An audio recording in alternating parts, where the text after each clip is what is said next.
Есть люди, чья душа шире границ, чья верность братству выше любых разногласий. Среди них ингушский парень, Хамза Хамхоев, чье сердце стало символом настоящего мужества и чести. В мире, где легко поддаться зову толпы, он выбрал путь трудный, но великий путь верности братству с чеченцами.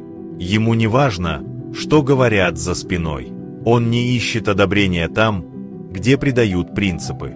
Даже когда среди своих он сталкивается с непониманием или осуждением, он остается стойким, потому что знает, братство, пролитая кровь предков и общая история — это священно.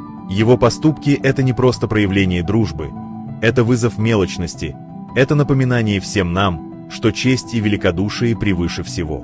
Он доказал, быть настоящим мужчиной значит уметь стоять за правду, даже если остаешься один. В его поступках гордость ингушского народа, его сила в великодушии, его будущее в братстве, которое он хранит как драгоценность. Таким людям стоит подражать.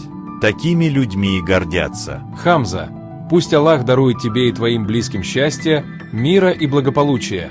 Даласи и Дойла. Мы никогда не отворачиваемся от тех, кто протянул нам руку. Если она дружеская, мы ее пожмем, если вражеская, отрубим.